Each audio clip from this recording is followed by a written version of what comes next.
Welcome to C Anjali Jain classes guys, your buddy to make audit easy. तो हमने अपना S D 240 start किया हुआ था जो कि बहुत ह्यूज है and we were on the appendix.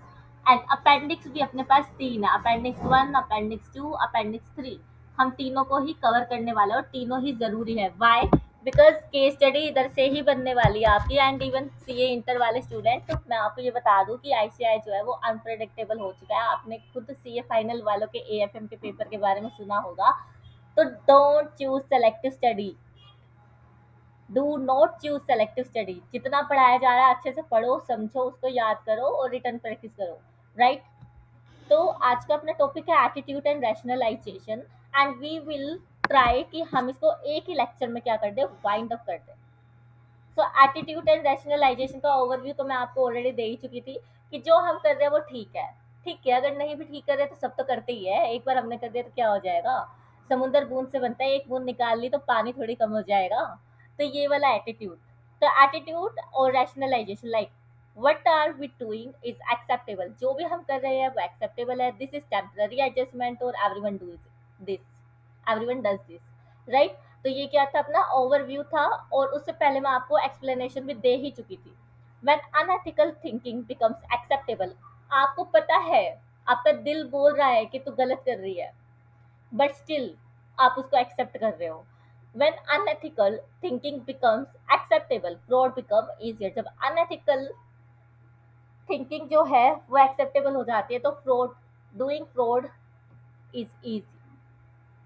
उसी के रिगार्डिंग हम कुछ बुलेट पॉइंट्स पढ़ने वाले हैं which are basically given under the heading attitude and rationalization. So we have disregard for the need of monitoring or reducing risk related to एक minute. Okay, ये अपना हम दूसरी जगह पे आ गए। हाँ, तो we have this attitude and rationalisation, वो मिस अप्रोप्रिएशन ऑफ एसेट्स के थे। तो कम्युनिकेशन, इम्प्लीमेंटेशन, सपोर्ट और एनफोर्समेंट ऑफ एंटिटीज वैल्यू और ethical standards by the management, और कम्युनिकेशन ऑफ इनअप्रोप्रिएट वैल्यूज और ethical standards that are not effective. क्या बोला है? इंटरनल कंट्रोल सिस्टम जो है, या फिर कम्युनिकेशन है, या फिर सपोर्ट है, या फिर मेंटेनिंग इंटरनल कंट्रोल, वो सब क्या है, इनइफेक्टिव है। मैनेजमेंट ने कितनी ही पॉलिसी कम्युनिकेट कर रखी है, कितना ही इंटरनल कंट्रोल्स को इम्प्लीमेंट कर रखा है, कितना ही वो सपोर्ट और एनफोर्स करती है एंटिटीज की वैल्यू को, still it is not effective. इसको समझते हैं। Communication, implementation and support and enforcement of values plus ethical standard, values and ethical standard by the management is not effective। और कम्युनिकेशन ऑफ इनअप्रोप्रिएट वैल्यू, या फिर आपने values को ही गलत तरीके से कम्युनिकेट कर दिया है। शॉर्ट में बोले तो management talks about the internal controls, policies, code and conduct, but doesn't genuinely follow them। मतलब ऑन पेपर पॉलिसी तो बन गई है but we are not following them. Company की पॉलिसी थी कि कोड ऑफ कंडक्ट को फॉलो करना है, एंटी फ्रॉड प्रैक्टिसेस को क्या करना है, कम करना है, उसके लिए भी क्या बना रखी थी, पॉलिसी। बट मैनेजमेंट खुद ही क्या करती है, उसको इग्नोर करती है। और उसके बाद reward unethical employees achieving the target. Employees ने टारगेट तो अचीव कर लिया है बट उनको अनएथिकली क्या दे रही है, रिवार्ड दे रही है। लाइक मैनेजमेंट ने एम्प्लॉय पे प्रेशर बनाया हो सकता है कि सेल्स टारगेट को अचीव करो, अचीव करो, अचीव करो, अचीव करो। हालांकि इन रियलिटी वो क्या कर रहे थे, रिवेन्यू रिकॉग्निशन पॉलिसीज को बिल्कुल ही रुइन कर चुके थे, झंड मार चुके थे। क्या ट्रीटमेंट बोला था और क्या ट्रीटमेंट करके वो बैठे हैं। क्योंकि लेकिन सेल्स का टारगेट अचीव हो गया तो वहां पे उन्होंने बोला yes this is the best employee of the year. ऐसे नहीं होना चाहिए। You should practise ethically. आपको एथिकली बिहेव करना चाहिए, एथिक्स को अपनाना चाहिए, कोड ऑफ कंडक्ट को फॉलो करना चाहिए। जो आपका एएफआरएफ है, एप्लीकेबल फाइनेंशियल रिपोर्टिंग फ्रेमवर्क, उसके अकॉर्डिंग आपको बुक्स ऑफ अकाउंट बनाना चाहिए था। बट टारगेट को अचीव करने के लिए आपने क्या कर दिया, उन सबको वॉयलेट कर दिया। And management is also rewarding those employees. ठीक है? तो this is called the communication, implementation and support and enforcement of value and standards which are not effective by the management। तो do whatever to hit the target, उसी का example मैंने आपको दिया यहाँ पे ऊपर सेल्स का। राइट? तो आई थिंक आपको ये समझ आ गया होगा। Then we have next non financial management, excessive participation in or preoccupation with the selection of accounting policies or determination of significant estimates. इसका क्या मतलब हुआ? बेसिकली हमारे पास दो तरीके के स्टाफ होते हैं। एक ऐसा स्टाफ होता है एडमिन वाला, जो कि बुक्स ऑफ अकाउंट को प्रोसेस करता है, और एक ऐसा स्टाफ होता है जो बुक्स ऑफ अकाउंट को तो प्रोसेस नहीं करता है, but they are the pillar of our business, जो कि सेल्स ऑपरेशन संभाल रहे हैं, परचेज ऑपरेशन संभाल रहे हैं, मार्केटिंग देख रहे हैं। तो they are equally important for us. Non financials मतलब कि ऐसे लोग जिनका बुक्स ऑफ अकाउंट को प्रिपेयर करने से कोई भी नाता नहीं है, राइट। तो excessive involvement of non financial management, and non financial management का जो अपने पास एग्जांपल है वो क्या रहेगा, जैसे कि सेल्स हेड हो गया, ऑपरेशंस हेड हो गया, मार्केटिंग हेड हो गया। हैवली इन्फ्लुएंस, किस चीज को वो इन्फ्लुएंस करते हैं, अकाउंटिंग पॉलिसी को, प्रोविजंस को, एस्टिमेट्स को, रिवेन्यू रिकॉग्निशन को कैसे करते हैं, वो भी हम देखने वाले हैं। पहले हम देख लेते हैं ये सस्पिशियस क्यों है। नॉन फाइनेंशियल लोग आपकी accounting policies and book keeping को इन्फ्लुएंस कैसे कर पा रहे हैं, वाई? उनका काम है सेल्स पॉलिसी बनाना, उनका काम है सेल्स को बढ़ाना, but how they are involving in the books of account, books of keeping and preparation work. तो why suspicious?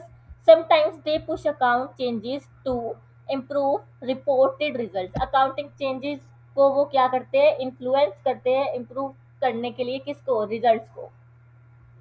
तो एग्जाम्पल क्या हो जाएगा, जैसे सेल्स मैनेजर क्या बोल रहा है, sales head basically, recognize the sales now, otherwise target will fall. कुछ सेल्स, कुछ प्रोजेक्ट जो है अगले फाइनेंशियल ईयर के लिए उठाया गया था, बट क्योंकि इस साल का टारगेट अचीव नहीं हुआ है, तो इसलिए he is influencing the accountant कि आप प्लीज जो ये सेल्स है इसी ईयर में बुक कर दो। तो इससे क्या हो रहा है, आपके रिवेन्यू रिकॉग्निशन के प्रिंसिपल्स वॉयलेट हो रहे हैं, ठीक है। फिर उसके बाद है ऑपरेशन मैनेजर। ऑपरेशन मैनेजर क्या बोल रहा है, reduce provision for damage to improve the profit. Profit का टारगेट दिया गया था उसको, तो अब वो बोल रहे हैं प्रोविजन को थोड़ा कम कर ले भाई, प्रोविजन को कम कर तभी तो प्रॉफिट बढ़ेगा। तो इस तरीके से, राइट। तो ये था अपना second point. Then we have third one, known history of violation of security laws or other laws and regulation or claim against the entity, its senior management or TCWG, alleging fraud or violation of the laws and regulation। मतलब कि history of legal violation और fraud allegations, management या management of the company already knows, उसको पहले से ही पता है कि कुछ लीगल केसेस चल रहे हैं, रेगुलेटरी पेनल्टीज है, फ्रॉड के एलिगेशंस, इल्जाम लगाए गए हैं, नॉन कंप्लाइंस हो रही है, उसकी हिस्ट्री है, वो मैनेजमेंट को ऑलरेडी पता है, राइट। वाई इंपॉर्टेंट, क्यों इंपॉर्टेंट है, वीक इंटीग्रिटी, मैनेजमेंट को पता है तो भी उसने रिपोर्ट नहीं की, poor governance and willingness to violate rules again, and rules को दोबारा से ब्रेक करने का क्या है, विलिंगनेस है। भाड़ में जाए सब कुछ, हमें ये करना है, हमें टारगेट अचीव करना है, ये करना है, वो करना है, हम तो करके रहेंगे, ठीक है। known history of violation of security laws or other laws, regulation or claim against the entity, senior management or TCWG alleging fraud or violation of laws and regulations। इसका ये था। फिर उसके बाद है excessive interest by the management in maintaining or increasing the entity stock price or the earning trends। excessive interest of management, management का excessive interest है किस चीज में, स्टॉक प्राइस को मेंटेन रखने का या इंक्रीज करने का, और अर्निंग ट्रेंड्स को भी मेंटेन रखने का। जैसे अभी वैसे इसमें एक एग्जांपल भी है थर्ड वाले में, हिस्ट्री ऑफ वायलेशन में, कि क्या हिस्ट्री रह चुकी है, सेबी ऑलरेडी पीनलाइज कर चुकी है कंपनी को इनसाइडर ट्रेडिंग की वजह से और फॉल्स डिस्क्लोजर की वजह से। तो ऑडिटर को यहाँ पे क्या करना चाहिए, फ्रॉड रिस्क को हायर कैटेगराइज करना चाहिए। क्या करना चाहिए, फ्रॉड रिस्क को हायर कैटेगराइज करना चाहिए, क्योंकि सेबी भी ऑलरेडी इनको पिनलाइज कर चुकी है for insider trading or false disclosure, right.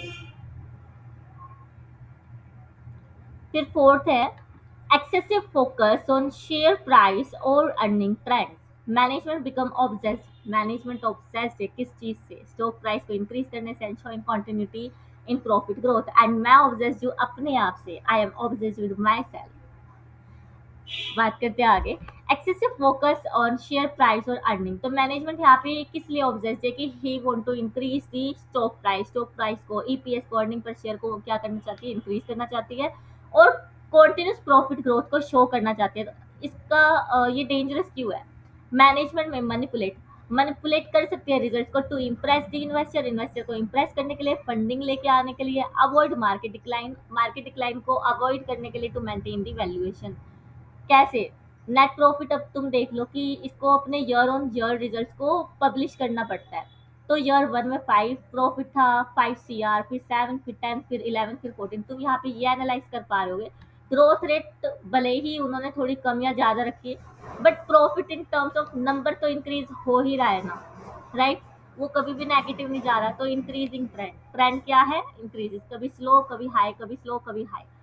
Post, और ये किस तरीके से कर सकती है? एक्सपेंस को पोस्टपोन करके, रिवेन्यू को एडवांस करके यानी इन्फ्लेट करके, और मैनिपुलेट कर सकती है एस्टिमेट्स को, क्योंकि एक यही जगह है जहाँ पे मैनेजमेंट ज़्यादा खेल सकती है, क्योंकि it involve judgement by management. क्या? प्रोविजंस बनाना, एस्टिमेट्स लगाना, वो सब में क्या लगता है? मैनेजमेंट की जजमेंट एंड सब्जेक्टिविटी इन्वॉल्व रहती है। तो this was the point number fourth, excessive focus on share price और earning trends.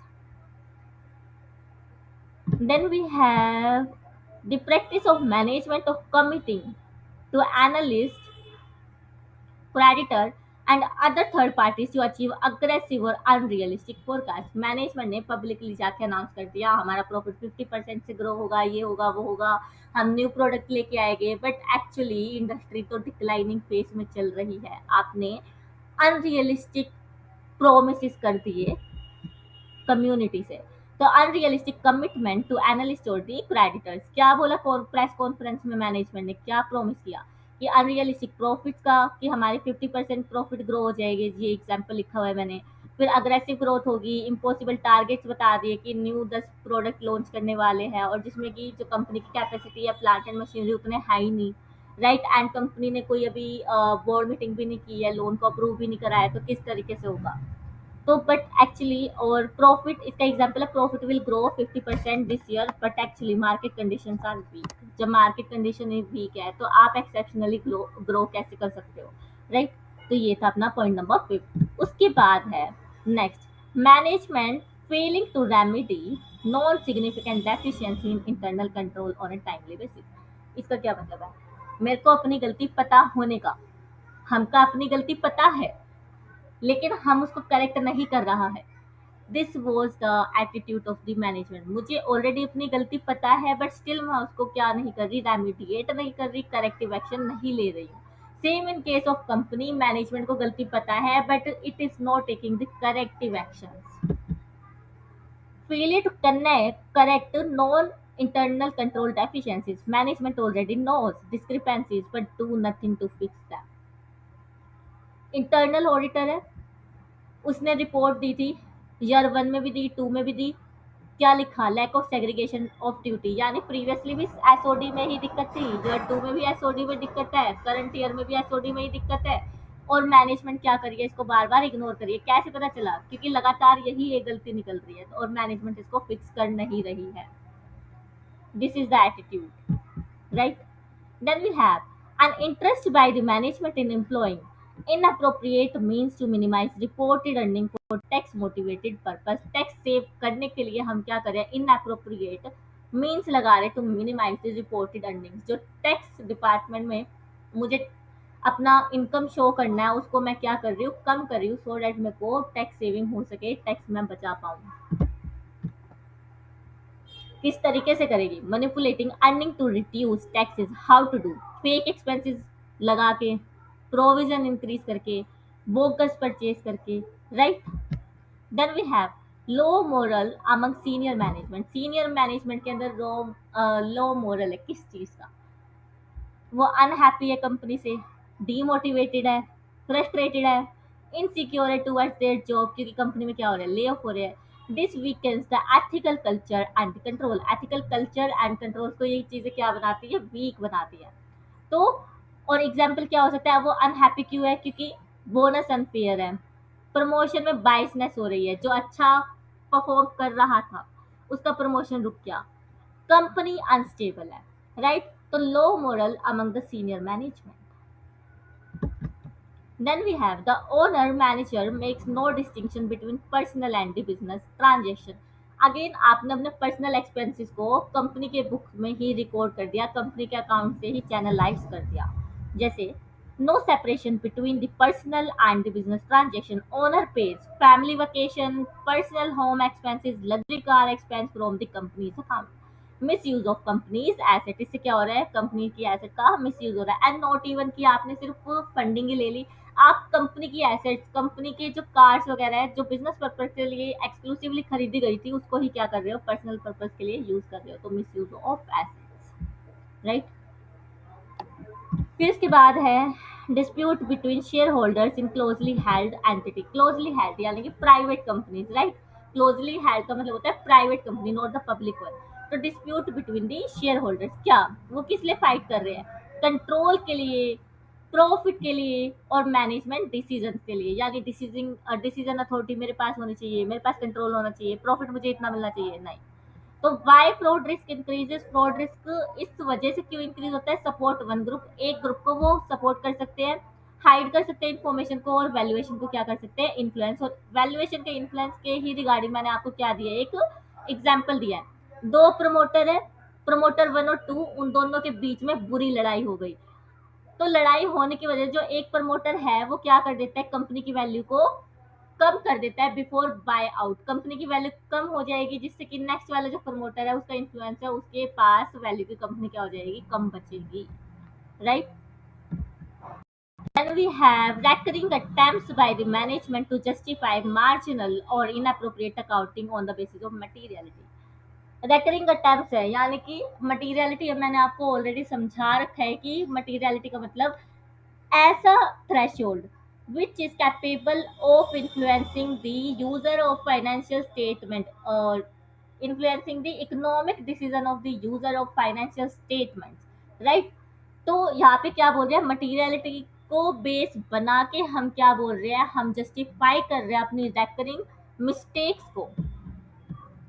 Repeated justification of inappropriate accounting on the basis of materiality. Materiality बहुत सही जा रही है, थ्रेशोल्ड अच्छा खासा रखा है हमने, बट क्योंकि वो जो अमाउंट है, amount is small, so treatment doesn't matter. हमने कुछ भी ट्रीटमेंट कर रखा है, क्या ही फर्क पड़ता है, 500 रुपए का ही तो है, एज अ मैनेजमेंट बोल रही है।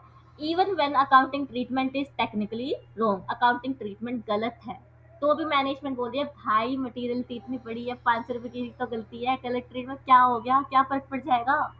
This shows unethical attitude towards the accounting standards. Accounting standards को आपने फॉलो नहीं किया है, तो इससे क्या दिखता है, मैनेजमेंट का unethical attitude, right.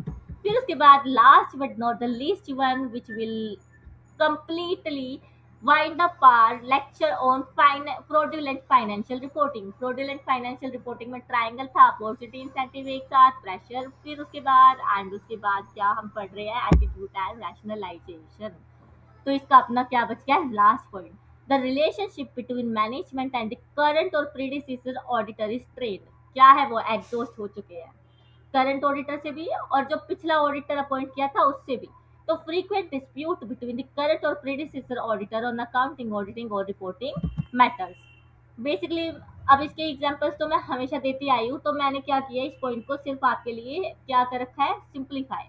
Management constantly argues about accounting treatment. Management बोले नहीं मैंने ठीक किया है, मैंने ठीक किया है, दिस इज द पॉइंट। चाहे अब उसमें कुछ भी लिखा था अकाउंटिंग स्टैंडर्ड में, मैंने ठीक किया है। फिर उसके बाद disclosure and audit findings. Auditor ने कुछ फाइंडिंग्स निकाली, मैनेजमेंट उसको भी एक्सेप्ट नहीं कर रहा है, करेक्ट नहीं कर रहा है, वो बस बोल रहा है छोटे से ही तो अमाउंट है, चला लो इसको, इसका इसके लिए मुझे पूरा सिस्टम क्या है, अनफ्रीज करना पड़ेगा, ठीक है, ऐसा बोल रही है। देन उसके बाद unreasonable demands on the auditors, such as unrealistic time constraints regarding the completion of audit or the issuance of the auditor's report। Company का स्ट्रक्चर बहुत कॉम्प्लेक्स है, 500 सीआर का उसका टर्नओवर है, 5000 सीआर का, और वहां पे उसको बोला जा रहा है कि आपको 1 महीने के अंदर अंदर ऑडिट रिपोर्ट इशू कर देनी है। This is unrealistic, we can't. उसकी मल्टीपल सब्सिडरीज है, एसोसिएट्स है, वेंचर्स है, हम किस तरीके से ऑडिट कर दे, कंसोलिडेटेड स्टेटमेंट के ऑडिटर को ऐसा बोला जा रहा है। The unreasonable demand on the auditor with impossible deadline, rushed reporting and insufficient audit time। फिर उसके बाद है restrictions on auditor that inappropriately limits the access to the people who inform people or information or the ability to communicate effectively with TCWG। Auditor के पास क्या लगा दी, restriction. अब आपको याद हो तो ऐसे 200 में हमने रिस्पॉन्सिबिलिटी ऑफ मैनेजमेंट पढ़ा था कि management will give the required document, additional document and access to unrestricted access to the person. तो ये उसको क्या कर रहा है, वॉयलेट कर रहा है। तो restricting auditor access to records, employees, information and governance member यानी TCWG। फिर उसके बाद domineering management behaviour in dealing with the auditor, especially involving attempt to influence the scope of the auditor work and the selection of contents of personnel assigned to or consulted to the engagement team। Dominating behaviour है किस चीज को लेके, control. Auditor auditor को ही control कर रहे हैं, हम बता रहे हैं कि आपको ये काम करना है, बट ऑडिटर तो इंडिपेंडेंट होता है, आप उसको कैसे बता सकते हो आपको क्या काम करना है। फिर उसके बाद इन्फ्लुएंस ऑडिट स्कोप। फिर उसके बाद improve remove strict audit staff, मतलब कि आपका इंगेजमेंट मैनेजर जो था, ऑडिट इंगेजमेंट मैनेजर, वो बहुत सारी ऑडिट फाइंडिंग्स निकालता है, और जब तक वो ठीक नहीं हो जाती वो आगे नहीं बढ़ता है। मैनेजमेंट ने बोला भाई इस ऑडिटर को हटाओ, हम इसके साथ काम नहीं करना चाहेंगे। तो ऐसा आप कैसे कर सकते हो, राइट। तो this was the point number 12। I think आपको यहाँ पे चीज़ें क्या आ गई होगी समझ। तो should I make you right the examples here, क्योंकि बहुत सारे पॉइंट्स हैं, तो I should make you write them. Okay. तो पहले में हमने एग्जाम्पल लिया था, इसको तो हम हिंदी में लिखेंगे। मैनेजमेंट ने पॉलिसी बनाया बट खुद फॉलो करती ही नहीं, राइट। फिर उसके बाद no financial management excessive participation, जैसे कि sales manager saying to record revenue early